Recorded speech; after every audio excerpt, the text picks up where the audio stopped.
Bueno, buenas a todos.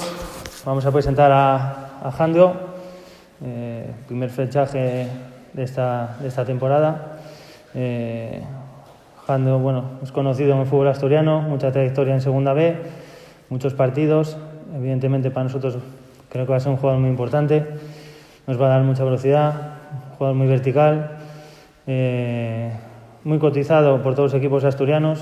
Al final él sabe, llevo muchos años detrás de él intentándolo traer. Es difícil porque al final es un jugador que dentro de la provincia todos los equipos quieren tener y bueno, este año lo hemos conseguido. Seguro que nos va a aportar mucha ilusión y mucho trabajo y nos va a hacer al equipo mucho mejor. Os paso con él. Bueno, Jandro, ¿qué supone para ti jugar en el Unión Popular Granero? ¿Por qué te has decidido por venir aquí por este proyecto con Manuel? Bueno, como la verdad que vengo muy ilusionado, con muchas ganas de ayudar al club, al equipo, que salga un año muy bueno en general y personal. Y bueno, como él dice, pues llevamos años hablando y por unas cosas o por otras pues nunca se pudo hacer el fichaje y yo creía que este año era el adecuado de venir, de unirme a este proyecto. Es un club histórico en Asturias, los últimos años lo está haciendo de una manera increíble, creciendo mucho. Ahora, por ejemplo, tiene el filial en tercera y bueno, eso es un ejemplo de que las cosas se están haciendo bien.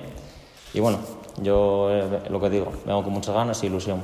Me imagino que también esta de motivación volver a la segunda B, o en este caso una federación, una categoría en la que tienes un montón de partidos, más de 200, y después de 2 años en tercera, me imagino que muy motivado por eso, ¿no? Sí, es verdad que las últimas 3 temporadas estuve en el caudal en tercera, años que pues no salieron bien por culpa de que no se consiguió el objetivo que era el ascenso. Y bueno, vengo ahora otra vez como si fuera un chaval de 22 años con la motivación de volver a Segunda B, a esta categoría que es nueva y intentar hacerlo bien y que el equipo pues consiga los objetivos. Como bien dices, es una categoría nueva. ¿Qué esperáis de esta nueva segunda federación a la que vais a enfrentar este año? Bueno, es como una categoría un poco más intermedia, pero va a ser igual de exigente.